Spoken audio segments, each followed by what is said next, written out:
Do you ever hear noises in the wind? Noises behind unopened doors?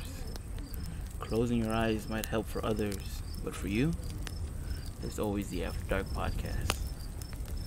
Welcome back, guys, to episode number 4 of the After Dark podcast. Hopefully you guys are having a really good day today. Hopefully you guys are having a really awesome Friday, which, by the way, weekend tomorrow. If you go to school, 2 days of free of sleeping in, you know.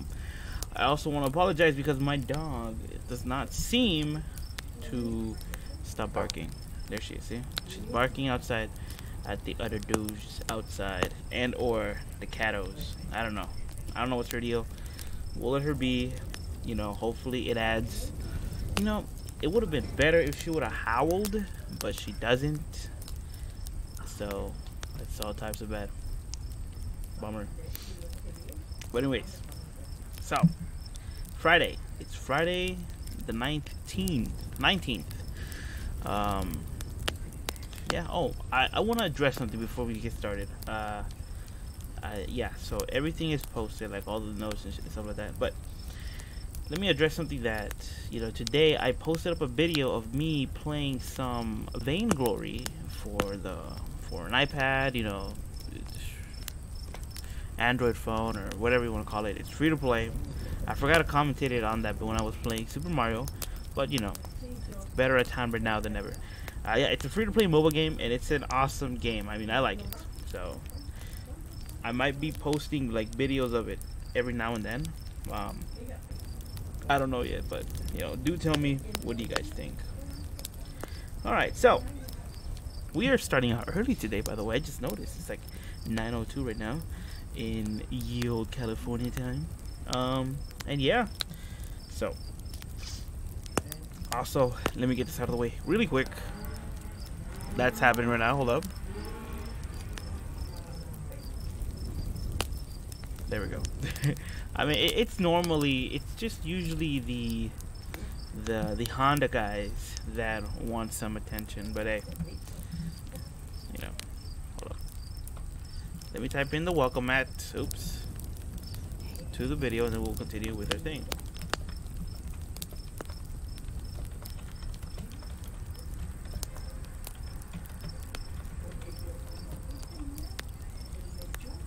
Yeah, there we go. So, season 2 of the After Dark podcast, and episode 4, episode 19, if you guys, you know, want to keep it numerical and stuff like that. But yes, I am having a really, really awesome time hanging out with you guys.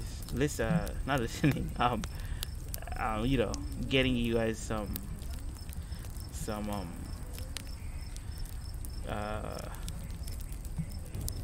stories out, you know. So whether you be at home, late at work, you know, some of you guys are in school right now, maybe, I don't know, like at night school or something, or maybe just hanging around in the school library. You guys can hear ye old After Dark podcast season 2, now available on YouTube. The youtube.com//681, which, by the way, I might change my name soon. So let me get this. Actually, you know what? No, we'll wait until like tomorrow or something. But yesterday we went from Russia, and we actually met with some of the urban legends / real ghost stories out there in Russia. You know, let's recap. Let's recap a little bit. Let me see. So we learned about the curse of Ivan Vasily. We also learned about the buzzer, the Black Volga, Rusalka Week, the mummified man, the spirit on Lieutenant Schmidt's bridge, the underground Soviet shelters, the dwarf noise, the haunted Kremlin, the Chapayevsky ghost, the Church of Savior on Spilled Blood, the Legend of Broznia, which, by the way, you know, I love saying that name, Broznia. There's a game that I play every now and then, like on mobile. It's called Honkai Impact the Third. And there's this one character that, like, her name is Bronya, and That's an amazing name. I like that. It just rolls off the tongue. Bronya. And this one, Brosnia. Oh, come on. 10 out of 10 name. The Blazing Orb as well. And now, oh boy, I feel a sneeze. I do apologize. I'm sorry about that. Okay, so now we move on to Eastern European myths and legends to keep you up at night. Oh boy. And this article is brought to us by Jen Lennon. And yeah, so. By the way, I got my tea here. Pretty good stuff. And the article begins with, Eastern European myths are all about creepy creatures. Everyone knows how we have Romania to thank for vampire myth, but what about the lesser known cryptids and creatures? As it turns out, there's a wealth of terrifying folklore from Eastern Europe. Many of those legends are influenced by unique landscapes of Eastern Europe, drawing from the dense forests and barren lands to create richly detailed tales. Detailed tales? I like that. Detailed tales. Detailed tales that are invariably terrifying. Read through this list, creepy Eastern European legends, and vote up the scariest things.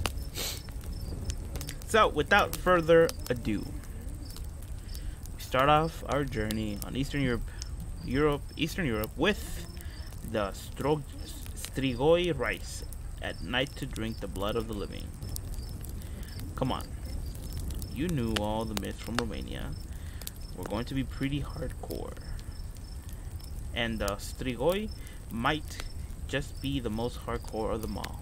The myth of the Strigoi gave rise to legends about both vampires and werewolves. Like vampires, Strigoi are night-dwelling supernatural creatures, but even worse, they can shapeshift into any creature they want. They can also make themselves invisible. And what do they want? Why, blood, of course. In 2004, one Romanian girl claimed to have been visited by a Strigoi that took the form of her dead uncle. So her family dug up his grave and cut his heart out and burned it. It seems reasonable. Wow. To the extremes, one will go to just, you know, anybody that's superstitious, right? Okay, so I went to go see. Okay, so wow, I found another website. This one's called the incrediblylongjourney.com, and the article's name is Romanian Myths, Monsters, and Heroes. So I don't know. We might get into it, but I do want to know about the Strigoi. So Strigoi. Let me see. Let's just Google it, please. Strigoi. The Ghoul King, apparently. There you go. Some Strigoi can be living people with certain magical properties. Some of the properties of the Strigoi include the ability to transform into an animal, invisibility, and the propensity to drain the vitality of victims via blood loss. Okay, but it doesn't say anything about shape-shifting into a human. So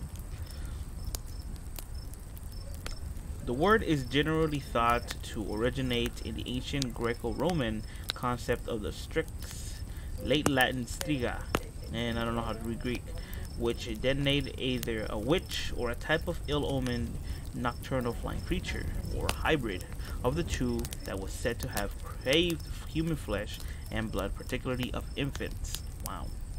So that's pretty much the definition of Strigoi. That's interesting. Oh, my nose is stuffy now because of the sneeze. I do apologize for the sniffles if you do hear it. You know, I'm trying to take care of myself. This next one's called the Gengar. Gengar is the master of spreading real-world evils. The Gajangangar isn't like your normal everyday ghost. While the Scandinavian spirit lacks a normal rep- repertoire of paranormal facets, it can't float through walls or make the ceiling bleed. It has a body that occupies physical space in the human world and is a master of spreading super horrific evils, namely the Gajangang. Oh god, the Gajangangar spreads sickness. If it touches you, your flesh begins to slowly rot away until the creature's virus has worked its way into your heart. Its present similarity to a vampire, only without any of the more popular creature drawbacks. The Jengengar can survive in sunlight and kills out of preference rather than necessities.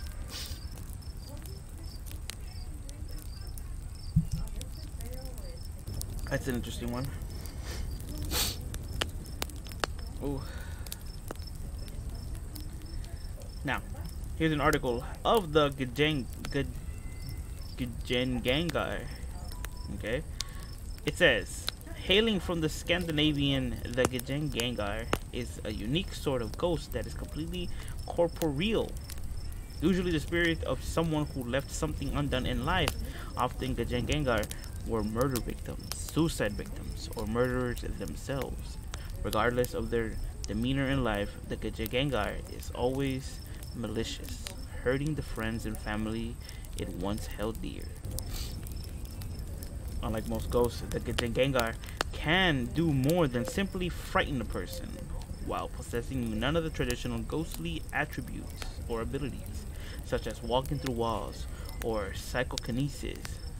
The Gajangangar instead spreads plague and disease. The evil ghost will pinch someone. The evil ghost will pinch someone, known as Donigenip. I don't know how to say that. And the victim's skin will turn bluish as the spirit's infection begins.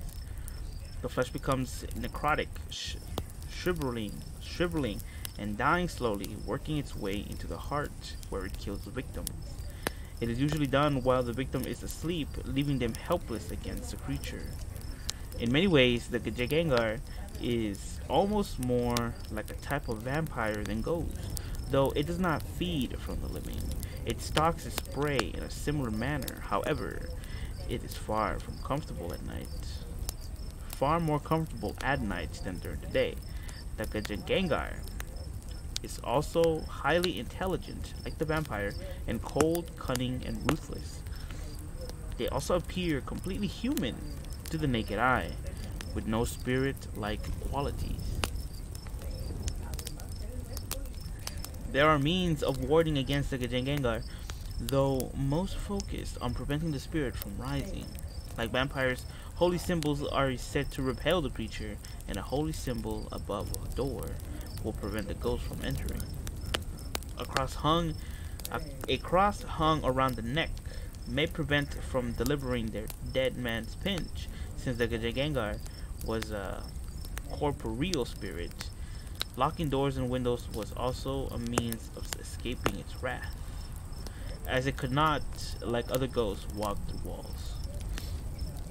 The fear of the Gajangangar was once prevalent that people took extraordinary precautions to stop them from rising. The coffin containing someone who might rise. The coffin containing someone who might rise must be carried over the church wall instead of through the church's gate, and carried 3 times around the church itself. Any shovel used to dig the grave must be left at the gravesite and not disturbed. A pile of rocks and twigs should be erected on the spot where the person died. Adding a stone to his pile brings good luck. Finally, an inscription inside the coffin should prevent a spirit from becoming a Gajangangar.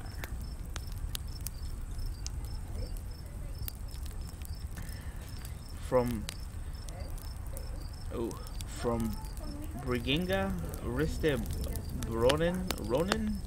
I don't know how to say that. and this is the English translation. From Brigenga, the brother carved runes. My dear sister, spare me. The Gajagengar was originally a Viking legend, though it seemed to be a last semi-mortal in the original stories. The spirit could be slain by a man, and in doing so, the ghost would be undone. They were also referred to as a Draugr. Through this may refer to a slightly different creature.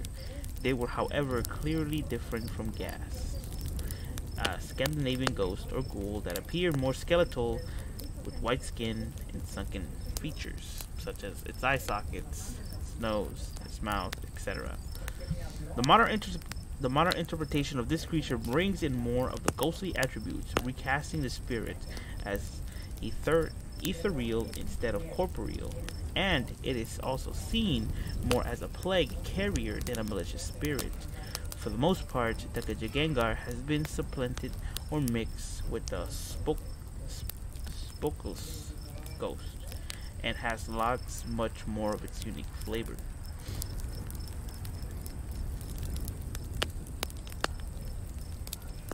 Wow, that's interesting. That was pretty much the whole lore behind the Gajagengar. And I do apologize if I am butchering his name. Like I said, I am not fluent in this language, and that's the first time seeing this name. I was close enough to call it just the Gengar, the Pokemon ghost. I should have done so. Anyways, we're moving on to a Precolisi is a giant, terrifying undead wolf. First and foremost, if this is the depiction of the wolf, it looks damn creepy. This is another great creature from Romania. A Precolisi is the soul of a particularly violent man that has come back from a huge, terrifying wolf. Wait, has come back in the form of a huge, terrifying wolf. Its goal? Mainly to kill people and cause chaos. It's kind of a werewolf slash vampire hybrid, and since these are two things you should probably avoid on their own, you should probably be extra wary of the combination. So like a what are they called? Lycanthropes? Once again, I do apologize for the sniffles. You know, I'm sorry for that. Okay, yeah, we can't. So yeah, it's just like the lycanthropes. You know, you have a half vampire, half werewolf type creature, but you know, his stories are weird, because where would he come from? Precoli. I'm looking over now. Precoli. I don't know. Did I spell right? Precolisi. This is it, right? Yeah, a werewolf, right? Precolisi. Yeah. Okay. In folklore, a werewolf, or occasionally a lycanthrope, is a human with the ability to shapeshift into a wolf, either oops. I clicked on a video by accident. Did not mean to do that. Okay. Okay, like I was saying, it has the ability to shapeshift into a wolf, either purposely or after being placed under a curse or affliction. Early sources for belief in this ability or affliction, called the lycanthropy, are Petronius and Gervase of Tilbury. Mythical origins is in Europe, of course. Wow. So it is like a lycanthrope. So two ways, either purposely or after being placed on a curse. Now, I would understand being placed by a curse. You know, it'd be like, hey, you know, I curse you to become a werewolf or something like that, or get bitten by a werewolf and surviving, you know. Then next thing you know, you have the curse of the werewolf. But purposely, so you could actually turn yourself into one of these werewolves. Okay, I've seen werewolf movies, okay, and let me tell y'all, the transformation is just, you know, to me it looks more painful than waking up at night. Okay, so I mean, yes, I like werewolves, but Jesus Christ, the transformation between a human and a werewolf, where my skin peels off and fangs start growing in, I don't know, boss. I do not know. But we continue with the baobai hide in dark corners of houses waiting to steal children. Baobai, or baobas of singular, are the Lithuanian equivalent to American boogeyman. Oh, look at that. Another boogeyman slash el hombre del saco.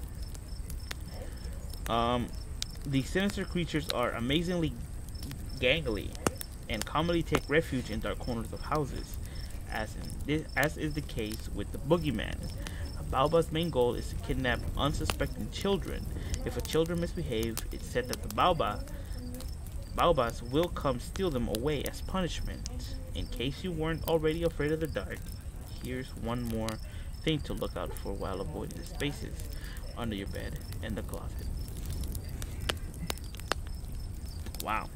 So we pretty much know what the boogeyman is, and the baobas are essentially the boogeyman equivalent to that, right?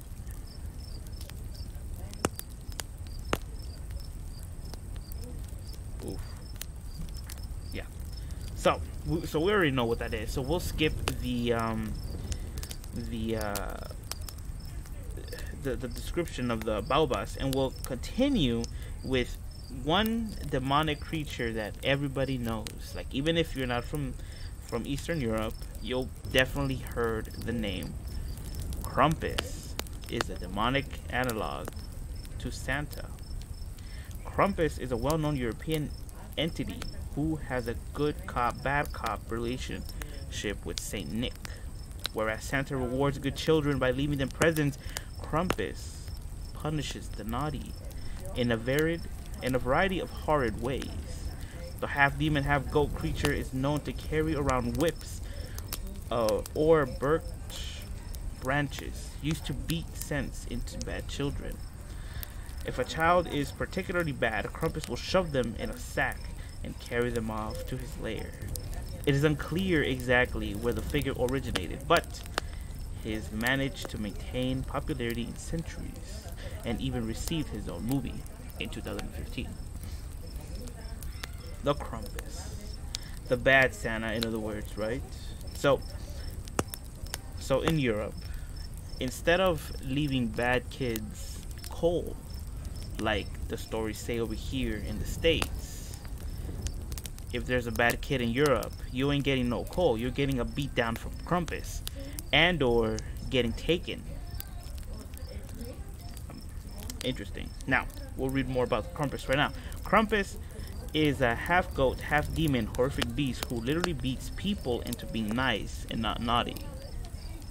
Krampus isn't exactly the stuff of dreams, bearing horns, dark hair, and fangs. The anti-Saint Nicholas comes with chain and bells that he lashes about, along with the bundle of birch sticks meant to swat naughty children. He then hauls the bad kids down the underworld. And there's a tale how Krampus, the Christmas devil, became cool. What? Hold up. He's not meant to be cool, but you know. We wonder, what are the origins of this Christmas devil? We'll read them right now. Krampus was created as a counterpart to kindly Saint Nick, who rewards children with sweet. Krampus, in contrast, will swat wicked children and take them away to his lair. According to the folklore, Krampus purposely shows up in town the night before December 6th, known as Krampusnacht or Krampus Night. December 6th is also happens to be Nikolastag or Saint Nicholas Day. In German, children look outside their doors to see if the shoe or boot they left out the night before contain either presents, a reward for good behavior, or a rod for bad behaving kids. Yeah, that is very interesting. That's very interesting.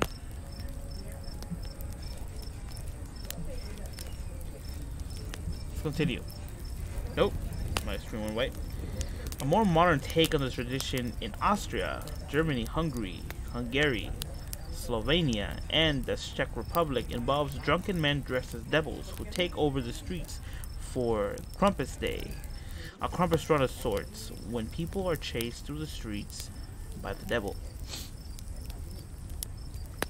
Why scare children with the demonic pagan monster? Maybe it is a way for humans to get in touch with their animalistic side. Such impulse may be about assuming a dual personality, according to Antonio Carneiro, who spoke to National Geographic magazine earlier this year about revitalized pagan traditions. The person dressed as the beast becomes mysterious, he said. Very interesting. Lump of coal preferred. Krampus' frightening presence was suppressed for many years. The Catholic Church forbade the ruckus celebrations and fascists in World War II Europe found Krampus despicable because it was considered a creation of the Social Democrats. So the government has something to do with this. Should have known. But Krampus is making a comeback now. Thanks partly to a humbug attitude in pop culture. Never mind. Okay, we're not gonna read more of this, but we already know what Krampus is. The anti-Saint Nicholas. We move on. 2. Vampires are gruesome figures based on real-life monsters. Tales of vampires, one of the most recognizable mythological creatures in the world, originated in Eastern Europe. One possible explanation for the proliferation of vampire legend has to do with particularly cruel rulers in times past. Some leaders were so evil their subjects didn't believe they were human. But those blood-sucking human, feasting, darkness-craving creatures are easily the most famous Slavic myth and will forever be associated with the rural, cold expanses of Transylvania.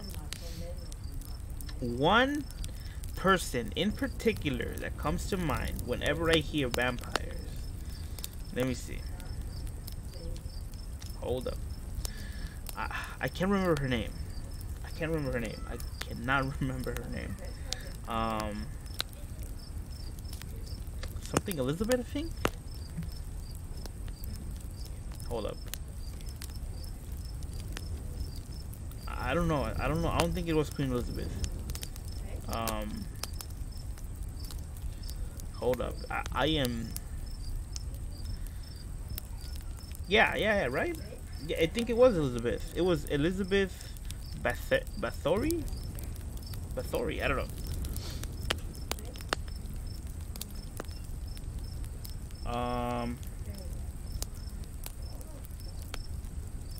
Okay, so I believe this is her. Let me see. Hold up. Let me read this. Okay. Yeah. Right. Her name is Elizabeth Bathory. Countess Elizabeth Bathory de Exed. Okay.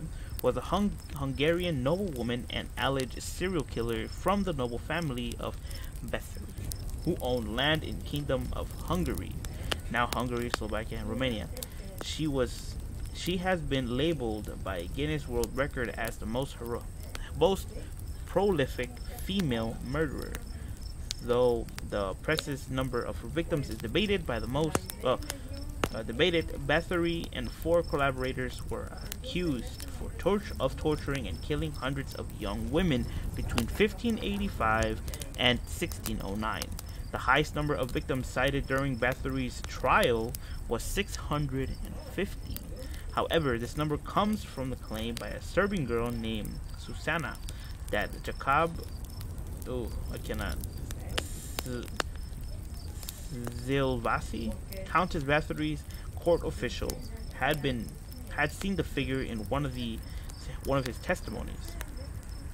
Despite the evidence against Elizabeth, her family's influence kept her from facing trial.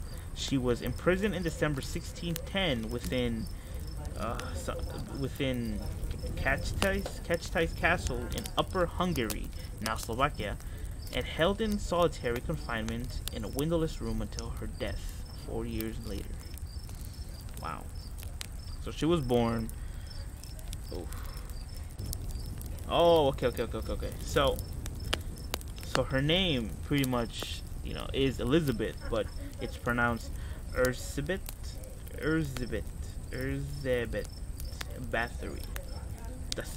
Okay, and she was born in August 7th, 1516, Kingdom of Hungary, near Bathory. Okay, and she died August 21st, 1614, at the age of 54, in the Kingdom of Hungary, in the castle. Other names: the Blood Countess. I like that. I can't read that. The Kechte's Countess. I don't know, but I like the Blood Countess better. She had 4 children: Paul, Anna, Ursula, and Catherine. Look at that. Her victims purported over 650. Span of crimes: 1590 through 1609. The country: Kingdom of Hungary, Habsburg monarchy. Huh. Likeness of Elizabeth Bathory. Okay, hold up. That does not look like her. I refuse to think that is like her. But, there is, she is full of really good stories. But the one that I do remember the most from reading back then and actually seeing in one of the documentaries, I forgot what it was, but she was said to be a quote unquote a vampire because she would only take, I believe, virgin females and would suck the blood out of them. Not really suck the blood, but she would bathe in their blood just to keep her young. That's crazy. Now, she is very, very interesting. She's a very interesting woman. Now, would I want to meet her? I mean, there isn't a case that she has killed a man. Okay? So, maybe. I don't know. I don't know if I would want to meet her, but she is one of my favorite vampires in history. So, also, I believe she was she was the original what is that? Influence to Bram Stoker's Dracula. So we move on from vampires to Baba Yaga lives in a hut that stands on chicken legs. What? Baba Yaga is a mainstay of Slavic mythology. She's your classic old witch in the forest character, complete with iron teeth and a nose so long it touches the ceiling of her hut, which stands on chicken legs, has a rooster's head on top, and is surrounded by a fence of human bone. You'd be forgiven for thinking that with the iron teeth and bone fence and whatnot, Baba Yaga is straight evil. Actually, her personality varies from tale to tale. Sometimes she's benevolent. Sometimes she's cruel. Baba Yaga is morally and ethically ambiguous, so don't depend on her to save you if you're lost in the forest. She might just take away your only means of survival and leave you to die instead. The Baba Yaga, huh? Let's read up a little bit about her. See where she comes from. Hopefully we can find where she comes from. Let me see. Baba Yaga. There it is. She comes for Slavic folklore. The Baba Yaga is a supernatural being who appears as a as a deformed and or ferocious looking woman. Baba Yaga flies around in a mortar, wields a pestle, and dwells deep into the forest in a hut usually described as standing on chicken legs. Huh. You know, nowadays when you read about witches, or you actually look up witches, you actually see some pretty hot pretty hot drawings. Like, you don't really see the whole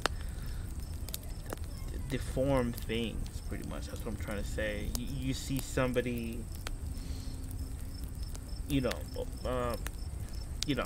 somebody pretty good looking for a witch, right? So when you hear Baba Yaga, you don't think, oh yeah, she's gonna be hot. When you see her picture, you go like, dang son, stay in the woods, please. The other one's called Koschei the Deathless is an immortal kidnapper. Koschei the Deathless appears in many Slavic folklore.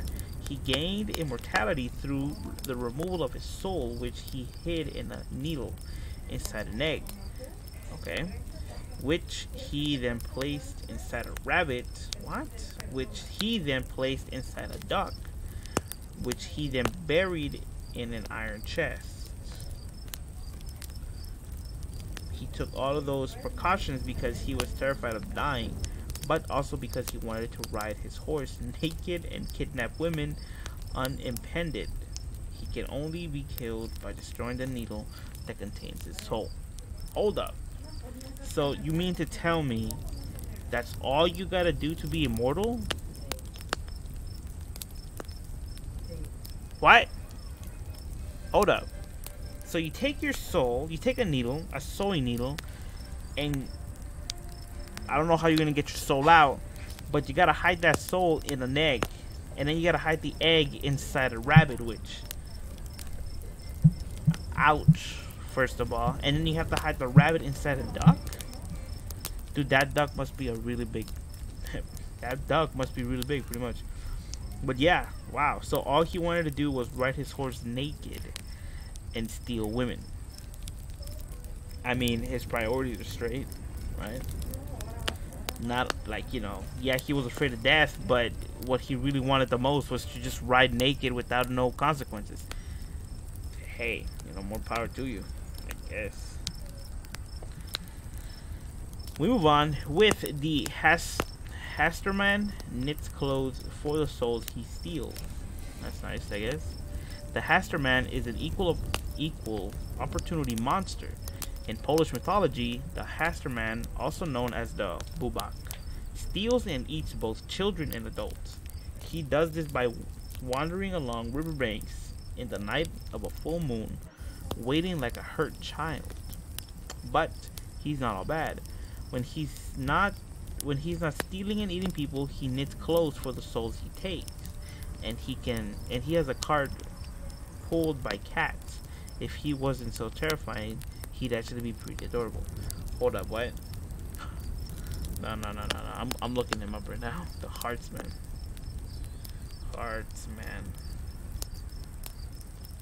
Nope, that is not it. Oh, Hasterman, my bad. The Hasterman.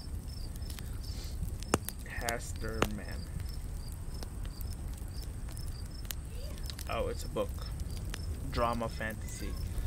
Oh man, it's a romantic thriller.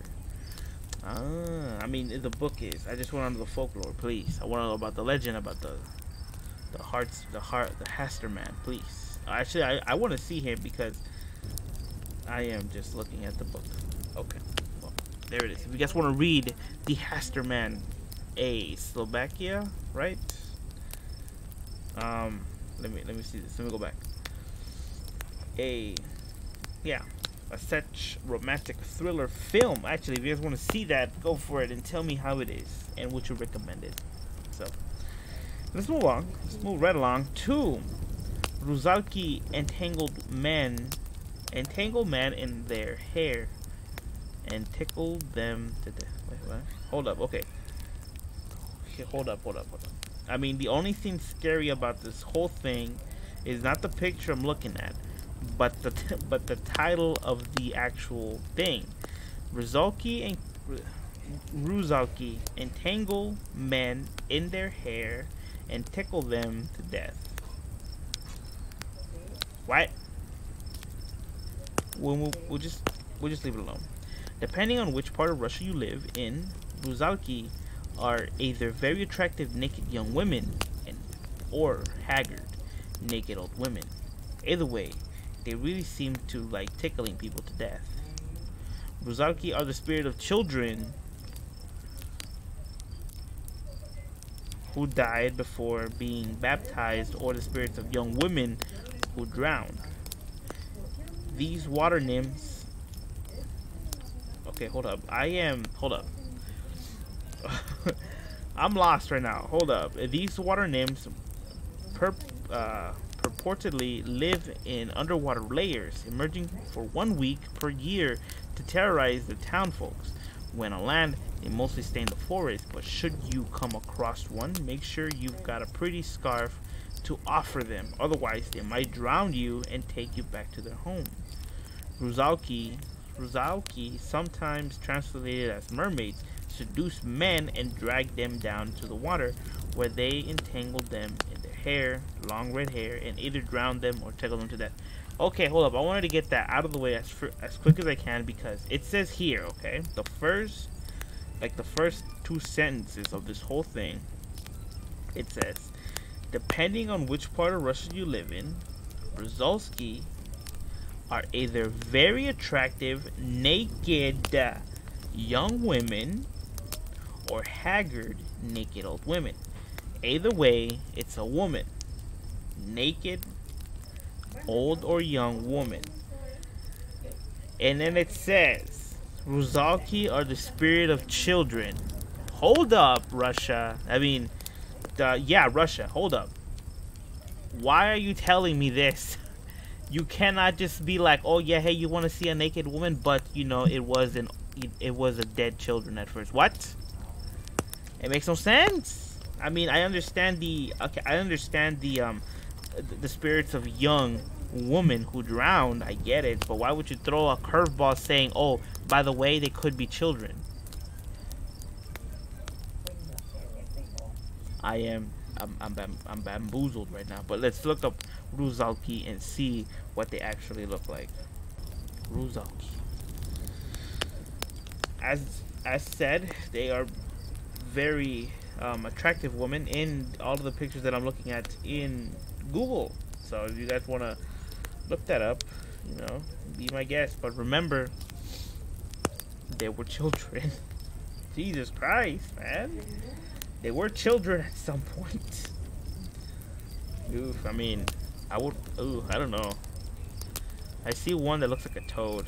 I think I would rather see an old woman than a toad. I'm just saying. Because, dude, just imagine how big that toad is. It's like human-sized toad. Hell no. That's a big no for me, chief. Hard pass. Yeet it that way.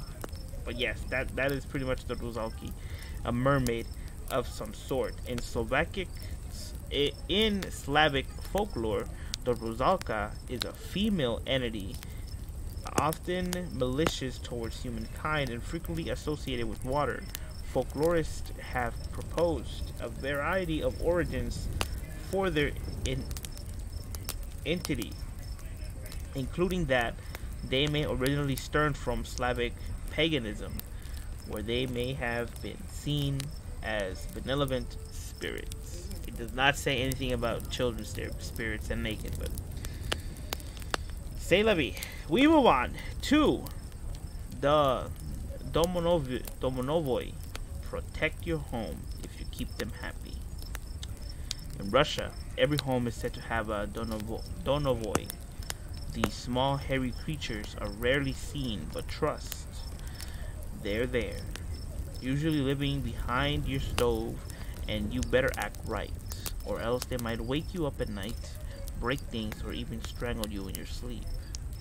See, all Donovoi want All a Donovoy wants is a little respect. You leave them treats and say nice things to them. They protect your house. You ignore them, leave your house a mess, or constantly fight with your spouse. They wreck your shit. Seems like a fair trade, right? Wow. I mean, okay, hold up. In all seriousness, a Donovoy, I believe that's what they're called. There seems like very misunderstood creatures. Now, if you think of a human, you know, you say, like, you want to be treated with respect, right? But you gotta give respect back. It's same thing with the Donovoy. You want him to, you know, protect your home from invaders, from people that don't belong in your house. You pay him some respect. You give him treats, right? I mean, in the folklore right here, you give them treats and you say nice things to them. But, you know, you are not going to be able to demand any respect from a Donovoy because he's going to wreck your house and pretty much break up a marriage. That's taking it to the next level, man. That's very interesting. I mean, it's not scary. It's just, you know, you respect him. He helps you out by protecting your home. Good stuff. Good stuff. This one's called the Krakonoch. Is unpredictable and erratic. Okay, first of all, before we go on, the only thing scary about this whole article is the damn titles for these things, because some of them don't make no sense. The Krakonoch is similar to a yeti. He lives in the mountains between the Czech Republic and Poland, and it can be a bit difficult to read. One day he might kill a bunch of hikers for funsies. Others, he might save a kid that's lost in the snow. He's a wild card for sure, but not only like a let's go run through some sprinklers at midnight kind of guy. More like let's go through some bricks. Let's go throw some bricks through a bank window kind of guy. It's possible best to just avoid him entirely. The Krakonoch, right?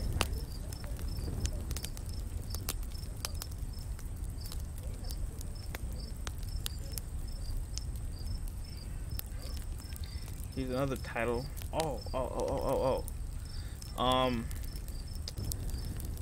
I don't think this list that we're reading is gonna have this certain creature that I want to read. So, yeah, look, here's a frog thing. This one's called the Vodianoi, drown the impure. It seems like nearly every culture's mythology has an evil spirit similar to the Vodianoi, which makes one wonder what happened to ancient cultures to make people so darn superstitious about water. Anyway, in Slavic mythology, each Vodianoi lives alone, probably in order to stay focused on the task at hand, which is drowning unsuspecting humans. If you swim after sunset, neglect to make the signs of a cross before you take a dip, or dare to enjoy a refreshing lap around the lake on a holiday, you best watch out, because the Vodianoi might be coming for you. Wow, so it's pretty much like dipping your toe in the water before going in. You know, you want to make sure it's not too cold or not too warm. But instead, you know, this one, if you don't make a cross before you go take a dip, you're dead. Very reasonable. This next one's called the Balowers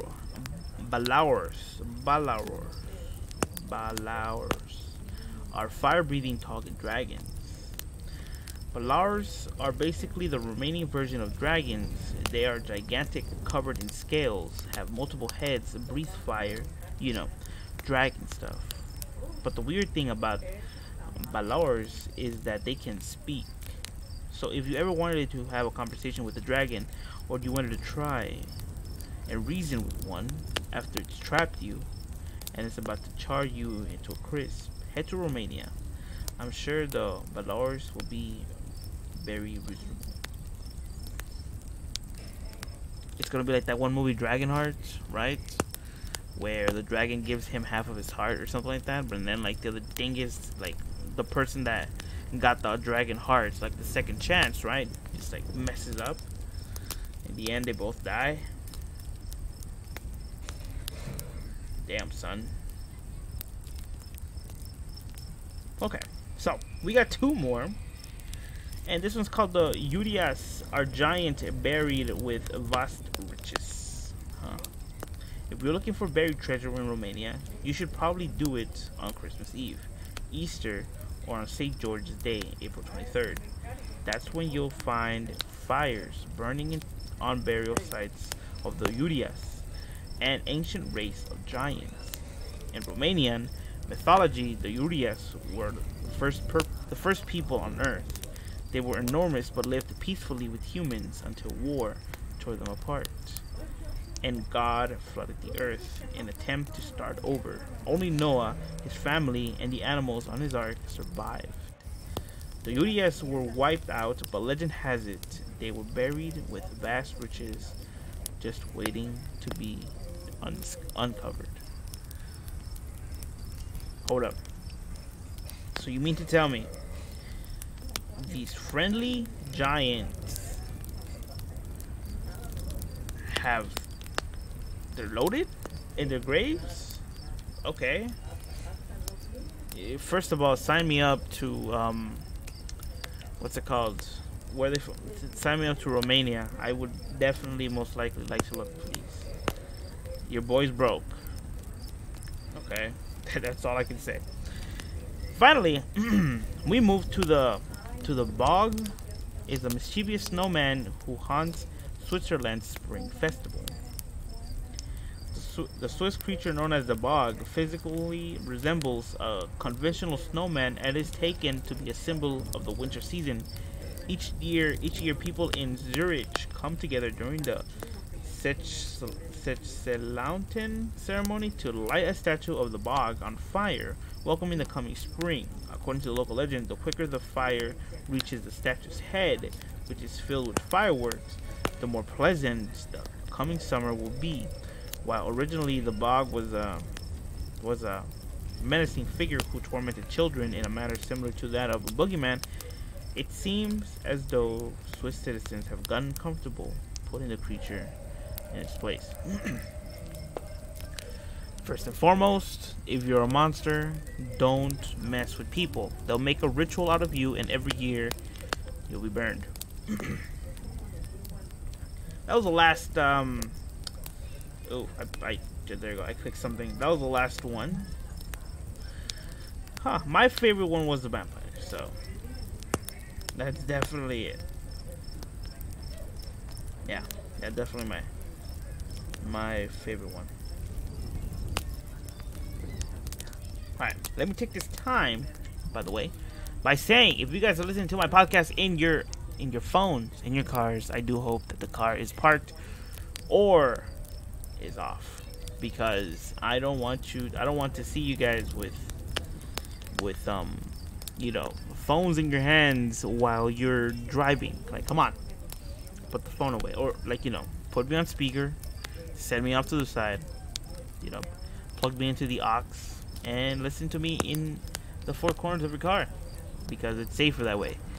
I mean, the podcast runs for about an hour and so, like an hour and plus minutes. So you have enough time to get to your destination. You'll probably even get there before I even finish the podcast. So please, don't play with your phones while driving. It sucks, alright? And also, I do apologize for the noise in the background. My mom is having a conversation with her son, and the TV is loud at AF.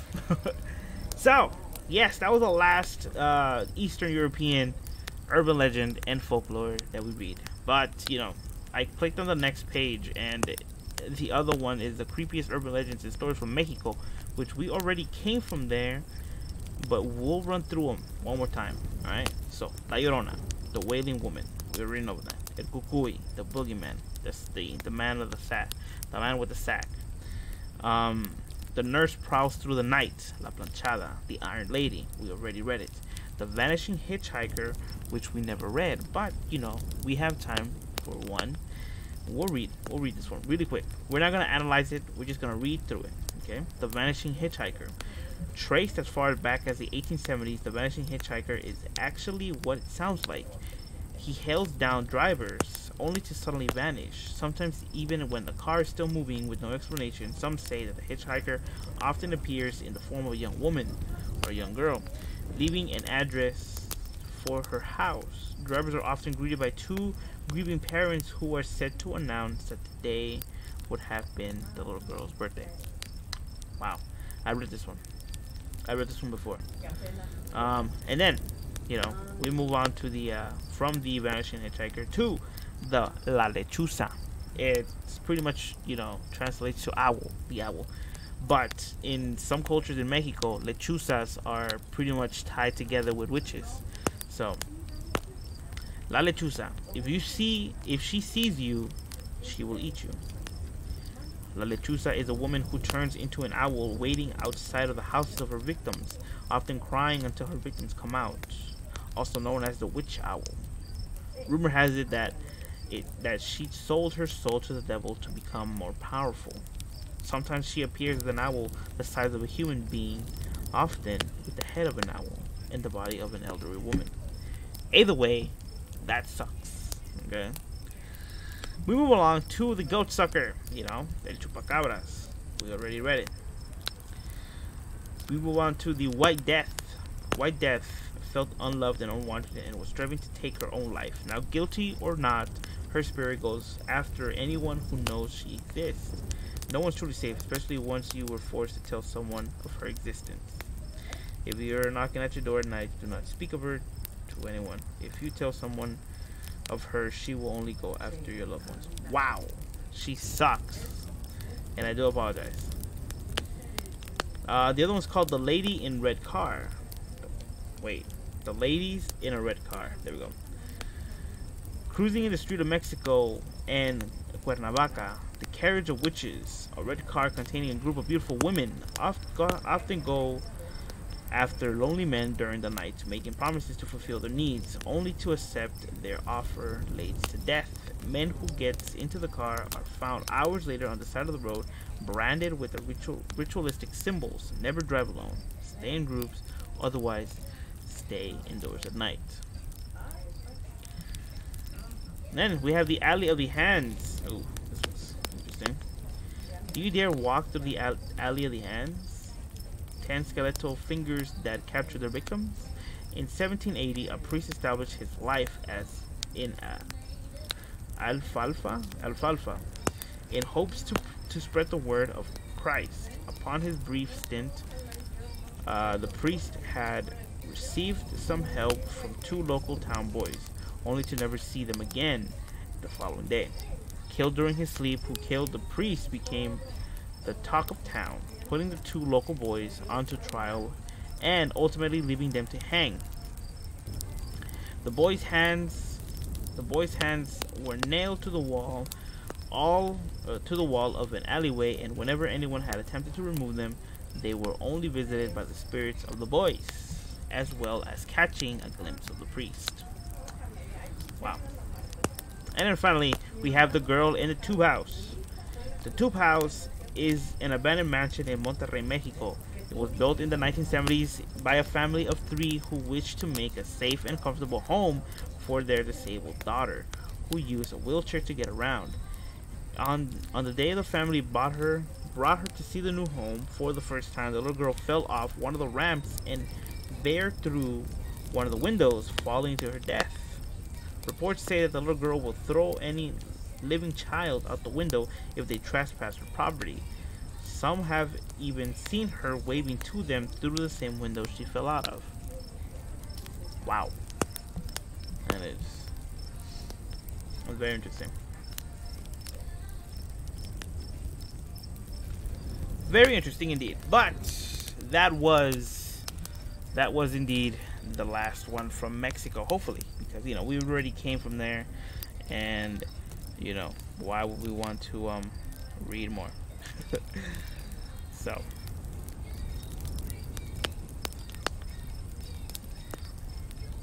I don't know. I'm thinking of reading this story. All right, it's called "The Dog and the Corpse." Oh, look at this. Again with the magic.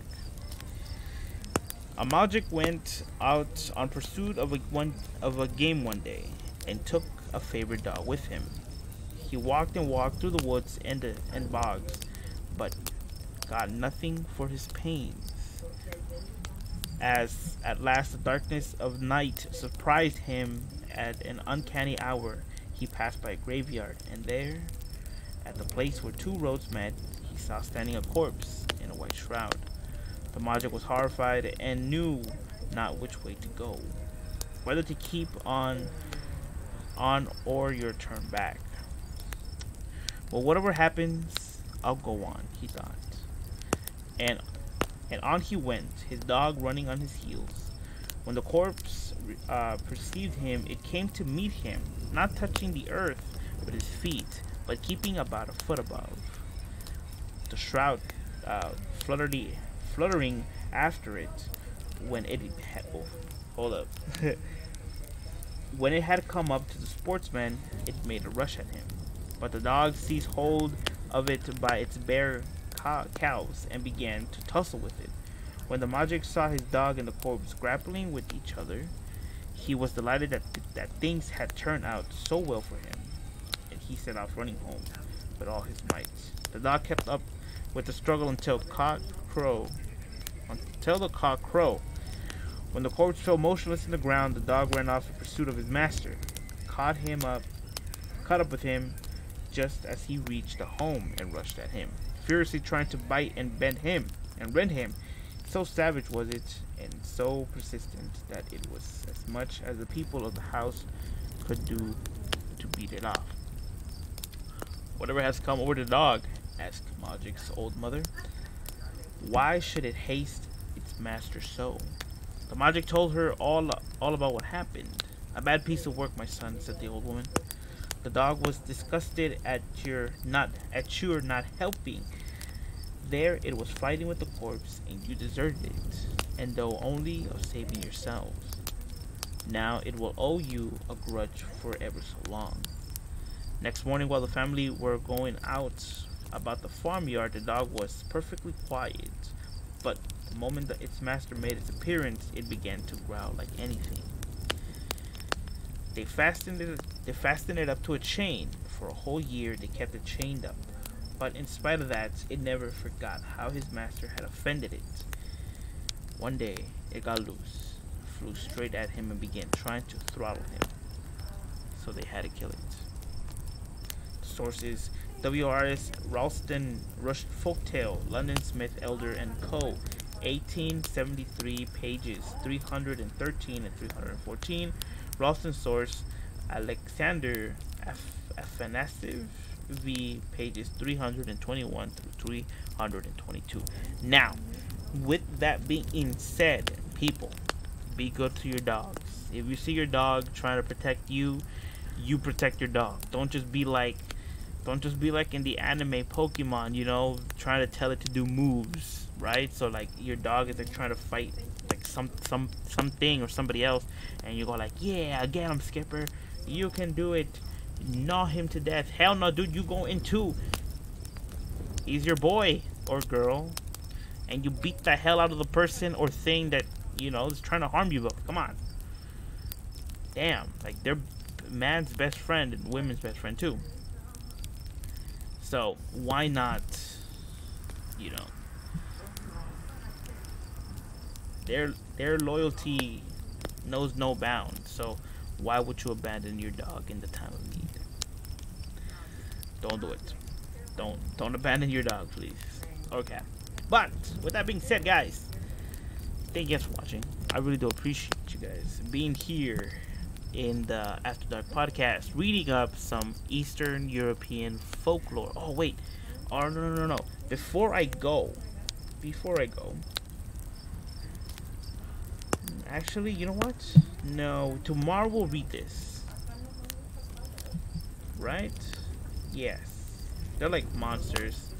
And we'll skip the ones that we've already read, but this list has a monster, a particular monster that I like, which I don't see it anymore. No, it's here. It's here. Yeah. So tomorrow we'll read this. We'll read this whole article tomorrow, and we'll read some of the some more of these stories.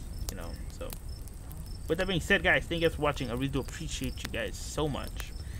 If you guys want to follow me on Twitter, you can do so. The link is in the description right now. So if you click on it, you know, take you to my page. Just, you know, click that follow button. That would be very, very nice. And, you know, yeah, of course, I'll follow you back. Don't worry about it. You know, we're friends, like I said. We can chat. That's the best way you can contact me. So we can chat. Send memes. Send pictures. If you have any horror stories that you guys, any horror stories, scary stories, fables, you know, folklore, anything that has something to do with scariness, please send them to me over on Twitter with the hashtag #TheAfterDarkPodcast. S2 for season 2. There you go. So hashtag #TheAfterDarkPodcast S2 or hashtag TADP S2. Alright, so that way I will know what to read and I'll give full credit to whoever gives me the, you know, gives me the story. Also, we did play some Super Mario Maker today, you know, so if you guys have any Super Mario courses that you want me to play, you know, send them over to me too with the hashtag LastDinosaur681. There it is. My name. So boom, there it is. So send me over your courses and I'll play them, you know, whenever I play live stream again. So, and of course we'll give full credit to you guys. What else? Also, if you guys want to follow me on Instagram, you can do so too. My link is in the description there as well. So you know what I'm gonna do? Every time we hit like 50, right? So right now we hit 200. We're at, I think, like around 210, 209 followers on Instagram. Every time we hit a 50 number, like let's say 250, I'll do a live stream of, you know, me drawing, like live, like, you know, live, either whether it be on digital on my tablet or on traditional on paper. So I'll do that. So every 50, like if we get to 250, I'll do a live stream. If we get to 300, I'll do a live stream, and so forth and so forth and so forth, you know. So, you know, I am a digital artist, I am a traditional artist, and I normally post every Wednesday and Saturday, but since it is in October, I am partaking in the challenge of Inktober, which is pretty much me drawing every day and posting every day. So today's prompt word was scorch, and I made myself a superhero, which ironically his name is Scorch too. So Scorch, the black flamed hero. There we go. See that? Right there. Quickness. So if you guys want to see that and all the drawings that I have been doing for Inktober, go check them out on my page. And, you know, click the follow button, please. Also, if you like the content I am making, please subscribe in YouTube. You know, just one little click, and we'll do that. You know, I'm thinking about something too on YouTube. You know, I mean, if we get a certain amount of, you know, followers, I'll probably do something special. Okay, so I'm still thinking about it. So please give me more time to think. But yes, do follow me on Instagram, Twitter if you like, and, you know, subscribe to your boy's YouTube channel. That would make me very, very much happy. Now, for movie recommendation time. What movie shall I let you guys watch today? Very interesting, very interesting.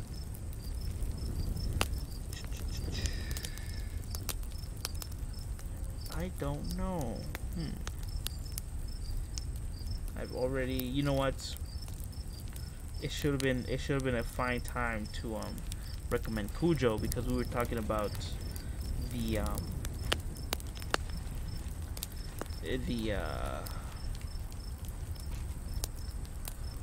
dog, you know, and helping, but you know, we've already established that one. Let me see.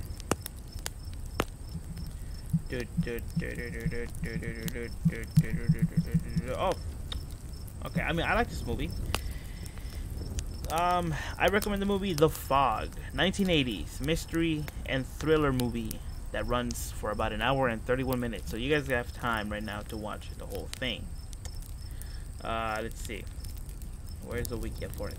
So it runs for an hour and something minutes. So The Fog is a 1980 American supernatural horror film directed by John Carpenter himself, produced by Deborah Hills, written by John Carpenter and Deborah Hills. Alright, so let me see. The release date was on February 8th, 1980. It runs for 89 minutes, and the country of origin is the United States. Now, I personally like The Fog. It's pretty interesting. I would be scared shitless if I would have seen The Fog come at me. No siree, Bob, let me tell you something. But it is a really good movie, so go watch it. Go. So, with that being said, guys, thank you guys for watching. I really do appreciate it. And yeah, tell me guys what you think about Vainglory, and if I should do more videos of it, because I don't think I can do live streams on tablets. I don't think so. You know, maybe you can, but you know. And on that note, make sure to always bring a flashlight.